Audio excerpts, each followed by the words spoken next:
अस्सलाम वालेकुम दोस्तों, ये कहानी उस चालाक और बदमाश लड़के की है जो यूरोप में पैदा हुआ। बचपन से ही ये लड़का बहुत शातिर और तेज़ था।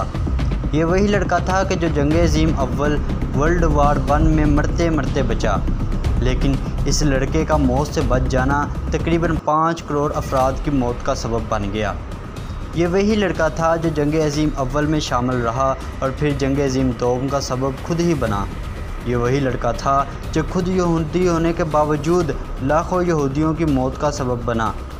जी हाँ, तारीख़ इस प्रोपेगेंडा मास्टर को अडोल्फ हिटलर के नाम से जानती है। हिटलर एक आम फौजी सिपाही से यूरोप का सबसे बड़ा ज़ालिम डिक्टेटर कैसे बना, ये सब कुछ हम आपको इसी वीडियो में दिखाएंगे।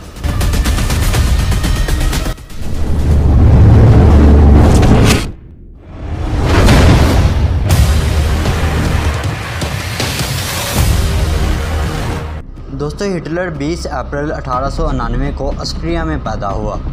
ये बचपन से ही बहुत ज़हीन और शातिर था, लेकिन इसकी जहानत इसकी पढ़ाई में काम ना आई और इसने 8वीं क्लास में ही अपने स्कूल को खैराबाद कह दिया। वो शुरू से ही एक मुसव्वर आर्टिस्ट बनना चाहता था। इसके बाप अलोइस हिटलर ने जब स्टेट कस्टम सर्विस की नौकरी से रिटायरमेंट ली, तब वो ऑस्ट्रिया के दारुल हुकूमत लिंज में अपनी फैमिली के साथ रहता था। इसको इस शहर से बेहद मोहब्बत थी, इतनी कि वो चाहता था कि वो इस शहर में ही दफन हो। हिटलर अपने बाप को बिल्कुल भी पसंद नहीं करता था, क्योंकि इसका बाप एक शराबी और ज़ालिम इंसान था।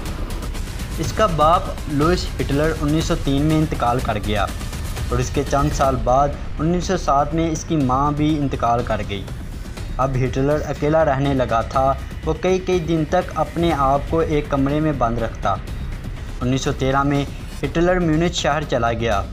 वहाँ इसने ऑस्ट्रियन फ़ौज में शामिल होना चाहा, लेकिन 1914 में इसे अनफिट कहकर निकाल दिया गया।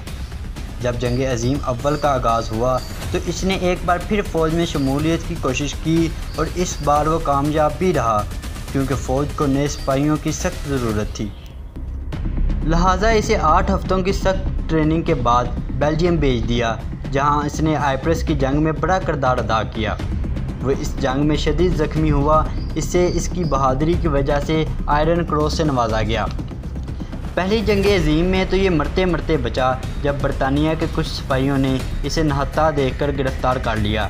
ये समझ चुका था कि आज इसकी मौत पक्की है, लेकिन बरतानवी सिपाहियों ने इसे छोड़ दिया और शायद ये उनकी सबसे बड़ी गलती थी। पहली जंग-ए-अज़ीम में जर्मनी बुरी तरह हारा और इसके बहुत से इलाके बेल्जियम और फ्रांस के कब्ज़े में चले गए। हिटलर इस हार का बदला लेना चाहता था, इसलिए इसने मई 1919 को सियासत में कदम रखा और फ़ौज को खैराबाद कह दिया। इसने जर्मनी की एक छोटी सी सियासी पार्टी में शमूलियत अख्तियार की, जिसका नाम नाज़ी पार्टी था। 1920 में नाज़ी पार्टी के कारकुनों ने हिटलर की जहानत और होशियारी को मद्देनज़र रखते हुए इसे पार्टी के प्रोपेगेंडा इंचार्ज के ओहदे पर बिठा दिया। इस वक्त जर्मनी के हालात बहुत बुरे थे। जर्मनी पर करोड़ों डॉलर्स का बैरूनी कर्जा था और जर्मनी की हुकूमत भी आहिस्ता आहिस्ता हालात से तंग आकर घुटने टेक रही थी।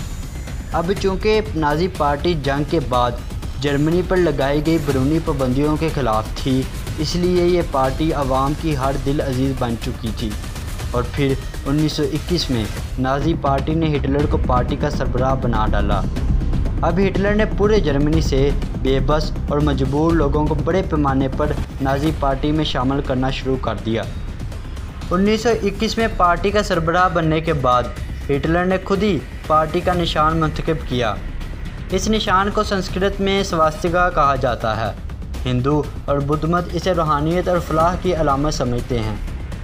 हिटलर ने इस निशान का इंतखाब इसलिए किया क्योंकि जर्मन ये समझते थे कि वो और हिंदू एक ही नस्ल से ताल्लुक़ रखते हैं। लेकिन कौन जानता था कि हिटलर इस फलाह और रूहानियत के निशान को पूरी दुनिया में तबाही और खौफ की अलामत बना देगा। बहरहाल अब हिटलर की बदौलत नाज़ी पार्टी अवाम में मकबूलियत अख्तियार कर चुकी थी। हिटलर अब पूरे जर्मनी में इंकलाब लाना चाहता था। इसने एसए के नाम से एक फ़ौज भी बना डाली जो वक्त आने पर इसकी मदद करेगी।